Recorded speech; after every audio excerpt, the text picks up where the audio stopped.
अस्सलामुअलैकुम। बोलीज में खुशामदीद। मैं हूँ गौहर इशरात। हेडलाइंस आपने जानिए। बुलेटिन का आगाज करें। सबसे पहले आपको बताएं, सिक्योरिटी फोर्सेस ने मुल्क दुश्मनों के अज़ाइम खाक में मिला दिए। बलूचिस्तान में फितनौल हिंदुस्तान के साथ दहशतगर्द मारे गए। कामयाब कार्रवाई सदर और वज़ीर आज़म ने सिक्योरिटी फोर्सेस को सराहा। वाज़ेह किया गया कि पाकिस्तान में दहशतगर्दी और दहशतगर्दों के लिए कोई जगह नहीं। बलूचिस्तान जिला कच्ची के इलाके मच में सिक्योरिटी फोर्सेस ने फितनौल हिंदुस्तान के खिलाफ भरपूर एक्शन लिया। इस कार्रवाई में 5 दहशतगर्द मारे गए। जिला कल्लात में भी दहशतगर्दों की शामत आई। मरगन के इलाके में 2 दहशतगर्द मारे गए। दहशतगर्दों के ठिकानों से असलहा और गोला बारूद बरामद हुआ। ISPR के मुताबिक मारे गए दहशतगर्द कई तकरीबी कार्रवाइयों में मुलव्विस थे। कामयाब कार्रवाई की सदर मुमलिकत और वज़ीर आज़म की जानिब से पजीराई की गई। सदर आसिफ जरदारी और वज़ीर आज़म शहबाज शरीफ ने जवानों के अज़्म को सराहा। वादे किया कि दहशतगर्दों के लिए पाक सरजमीन का कोई इलाका महफूज नहीं। ISPR की जानिब से जारी बयान में कहा गया है कि दहशतगर्दों और सहूलतकारों को कैफरे किरदार तक पहुँचाया जाएगा। अफवाज पाकिस्तान अवाम की फौज है, इनके दरमियान कोई फासला नहीं। DG ISPR lieutenant general Ahmed Sharif की हिलाल टॉक प्रोग्राम में असातिज़ा से गुफ्तगू। कहा कि फितनौल हिंदुस्तान के एजेंट बलूचिस्तान की तरक्की के दुश्मन है। ये दहशतगर्द भारत से पैसे और तरबियत लेते हैं। दहशतगर्दों का मुकाबला तालीम, रोजगार और तरक्की से मुमकिन है।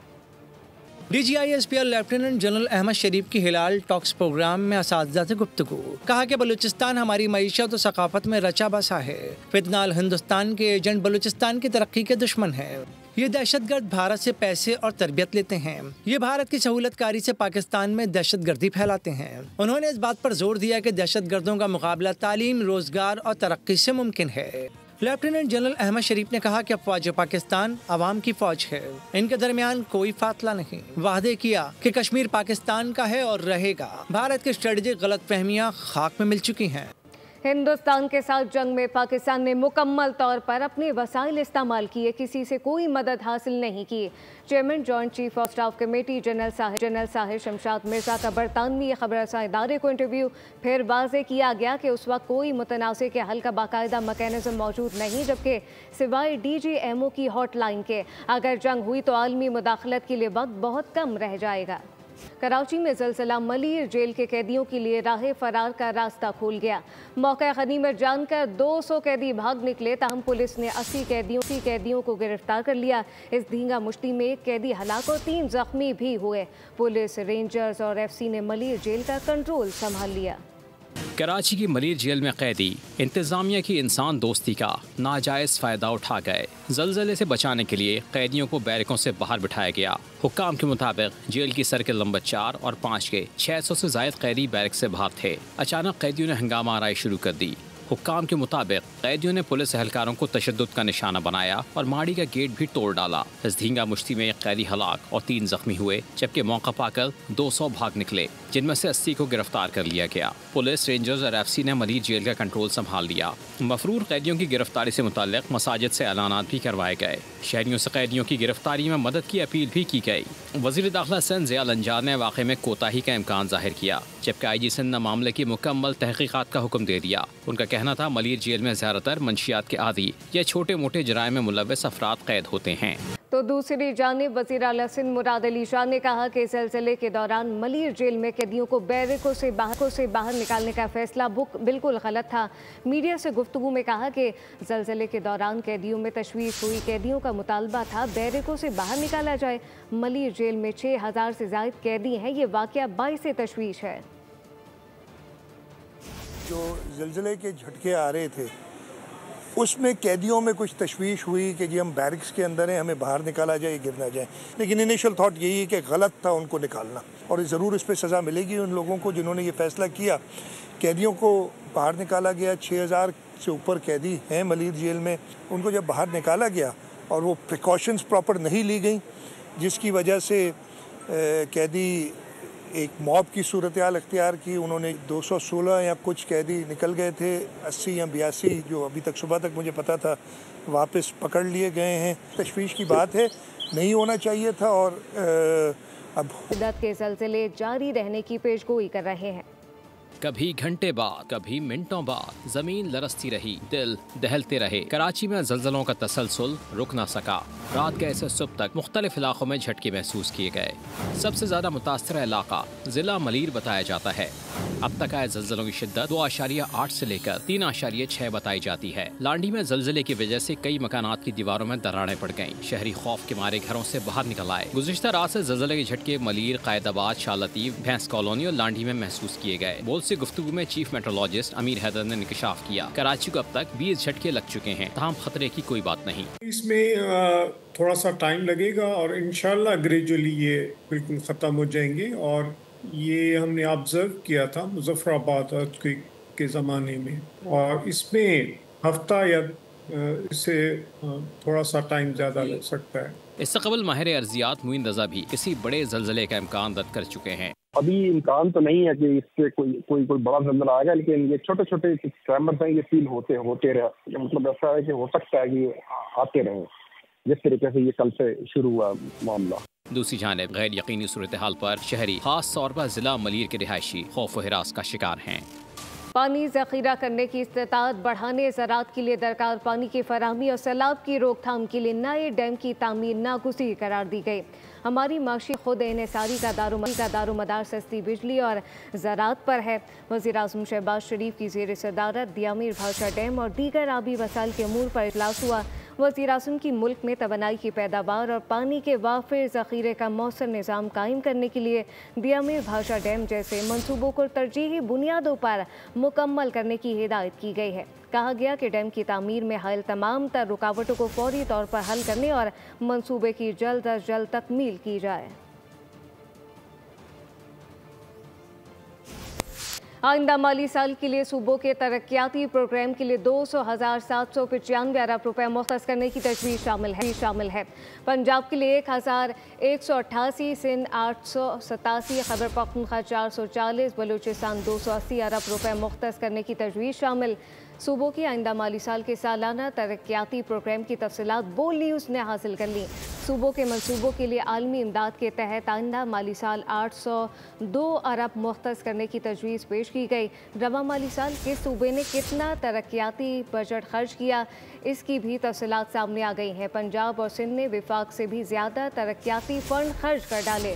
सूबों ने मुख्तस बजट से ज़्यादा अखराजात करके विफाक को मुश्किल में डाल दिया। सूबों ने 2,186 अरब रुपए तरक्याती बजट के मुकाबले में 358 अरब रुपए खर्च किए। वज़ीर आला सिंध ने के इलेक्ट्रिक की बेहतरी के लिए इदारे में हुकूमत सिंध की नुमाइंदगी ज़रूरी करार दे दी है। मुराद अली शाह कहते हैं कि हुकूमत सिंध के नुमाइंदे को के इलेक्ट्रिक की बोर्ड मीटिंग में होना चाहिए। न्यूज़ कॉन्फ्रेंस के दौरान मुराद अली शाह ने ऐलान किया कि मामले पर विफाक से बात करेंगे। इलेक्ट्रिक अनफॉर्चुनेटली जब प्राइवेटाइज किया गया तो हुकूमत सिंध को बिल्कुल इसमें इन्वॉल्व नहीं किया गया। प्राइवेटाइज हो गई। इस वक्त के इलेक्ट्रिक के बोर्ड पे हुकूमत सिंध का वफाक के नुमाइंदे मौजूद हैं, हुकूमत सिंध का कोई नुमाइंदा नहीं है के इलेक्ट्रिक के बोर्ड पे। ये सारे पर्क्स तो वफाक ने ले लिए और जो सारी लाइबिलिटी है वो हुकूमत सिंध पे डाल दी कि जी लोगों को अगर तकलीफ़ हो तो आप ज़िम्मेदार हैं। तो ये चलेगा नहीं। मैनेजमेंट में बोर्ड के अंदर हुकूमत सिंध की नुमाइंदगी हो ताकि हम उन पे एक चेक भी रख सकते हैं और जो कंज्यूमर है जो कि सूबे का है उसको फ़ायदा हो। इंशाल्लाह ताला हुकूमत सिंध जैसे मैंने कहा कि इलेक्ट्रिक और वफाक से ये मामला रिजॉल्व करती रहेगी। कराची में बिजली की लोड शेडिंग ने घरेलू सार्फिन के साथ ताजे बिरादरी की ज़िंदगी भी मुश्किल से मुश्किल बना दी है। इस वक्त हमारे नुमाइंदे कफील अहमद प्रिंटिंग प्रेस मार्केट में मौजूद हैं। दुकानदारों के हमरा तफसीलात उनसे जानते हैं। जी कफील। इस वक्त मैं पाकिस्तान चौक प्रिंटिंग मार्केट से पहले तरह मनाजिर में आपको दिखा दूँ कि दानिश शकील दिखाएंगे। इस वक्त ये मार्केट के लोग हैं, अंधेरा है मुकम्मल तौर पे, और अभी इनके कारोबार की जो सिचुएशन है वो ये ख़ुद अपनी ज़बानी बताएंगे कि यहाँ कितने घंटे जो है वो लाइट दस्तयाब होती है।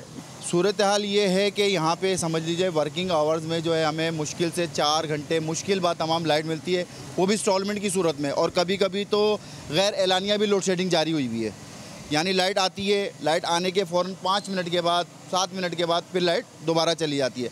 अच्छा, फिर हमने जब इनको कंप्लेन करते हैं 118 पे तो कहते हैं कि ये टेक्निकल फॉल्ट है। टेक्निकल फॉल्ट कैसे हो जाएगा जब लोड शेडिंग हो रही है, तो टेक्निकल फॉल्ट कैसे हो गया? तो यहाँ पर ड्यूज का मसला है ना, इस वजह से ये लाइट ऐसी जो है वो यहाँ लोड शेड की जा रही है। देखें, सबसे पहले तो बात यह है, हमारी मार्केट में तकरीबन तमाम ही दुकानदार स्टार बिल कस्टमर्स हैं। स्टार बिल का मतलब के इलेक्ट्रिक की तरफ से यही होता है कि आपकी पेमेंट जो है वक्त पर की जा रही है। तो ये तमाम सूरत हाल है। और कराची के बेशतर एरियाज़ के अंदर अगर हम बात कर लें, रिहायशी एरिया 15-15, 16-16 घंटे के बिजली के लोड शेडिंग है शहर के अंदर, लेकिन कोई पुरशान हाल नहीं है। जी, अब ये जानिए, कराची के इलाके डिफेंस इत्तेहाद कमर्शियल में शहरी पर तशद्दुद करने वाले सलमान फारूकी समेत 2 मुल्जिमान का 2 रोज़ा जिस्मानी रिमांड मंजूर कर लिया गया। गिजरी पुलिस ने मुल्जिमान को मुकामी अदालत में पेश किया। जिस्मानी रिमांड की इस्तदा की गई, जिस पर अदालत ने मुल्जिमान का 2 रोज़ा जिस्मानी रिमांड मंजूर किया। अदालत ने आइंदा समात पर मुकदमे की पेशरफ रिपोर्ट पेश करने का हुक्म दे दिया। इस्लामाबाद के सेक्टर G13 में खातून टिकटॉकर को घर में कत्ल कर दिया गया। पुलिस के मुताबिक खातून की शनाख्त सना यूसुफ के नाम से हुई। मुल्जिम खातून से घर पर मिलने आया और 2 गोलियां मारी, जबकि वाक़े के बाद खातून के दीगर अहले खाना मार्केट गए हुए थे। इस्लामाबाद के सेक्टर G13 में खातून टिकटॉकर को घर में कत्ल किया गया। ये वाक़या पेश आया। पुलिस के मुताबिक खातून की शनाख्त सना यूसुफ के नाम से हुई, जबकि मज़ीद क्या तफ़सीलात हैं मोहम्मद आलीजा से जानते हैं। जी आलीजा, बताइएगा। वफाकी इस्लामाबाद में गुज़िश्ता रोज़ इंतहाई अफसोसनाक अंदोहनाक वाक़या पेश आया, जिसने पूरे पाकिस्तान को हिला के रख दिया है। 17 साला सना यूसुफ को बेदर्दी से बेईमाना तौर पर किया गया और अब उस FIR दर्ज कर ली गई है। उनकी वालदा फरजाना यूसुफ की जानिब से मुकदमे का इंदराज करवाया गया है। 5 बजे के करीब एक शख्स जिसने पेंट शर्ट पहनी हुई थी वो घर में दाखिल हुआ और उसने घर में दाखिल होते ही सना यूसुफ के ऊपर 2 फायर किए जो उसके सीने में लगे। और उनकी वालदा का ये कहना है कि जब ये वाक़या हमारे सामने पेश आ रहा था तो हम बिल्कुल शुशदर थे, हैरान थे कि एकदम ये कैसे हो गया है। और उसके बाद हमने शोर वेला किया और अपने जो हमसाए हैं उनमें से किसी के साथ गाड़ी में बैठ के उसको लेके गए अस्पताल, लेकिन वो जान बर नहीं हो सकी और उसको बेदर्दी से कत्ल कर दिया गया। सना यूसुफ की वालदा फरजाना यूसुफ का ये कहना है कि मैं अहकाम बाला से ये दरख्वास्त करती हूँ कि जल्द से जल्द हमें इंसाफ फराहम किया जाए और जो भी इस मकरू अमल में मुलव्विस है उसको सख्त से सख्त सजा दी जाए। अहम खबर, टिकटॉकर सना यूसुफ का कातिल फैसलाबाद से गिरफ्तार कर लिया गया। वफाकी पुलिस ने 24 घंटे में कामयाब कार्रवाई की है। तफसीलात क्या है मोहम्मद आलीजा से जानते हैं।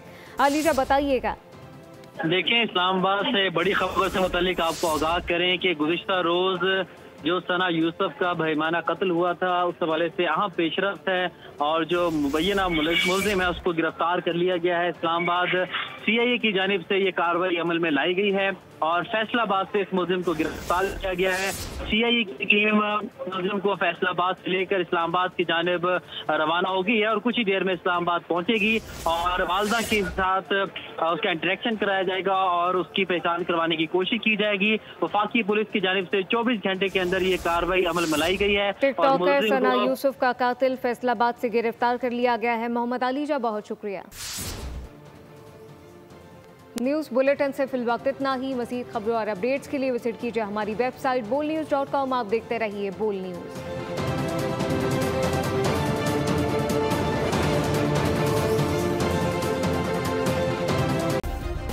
सब्सक्राइब करें और बेल दबाएं ताकि कोई खबर रह न जाए।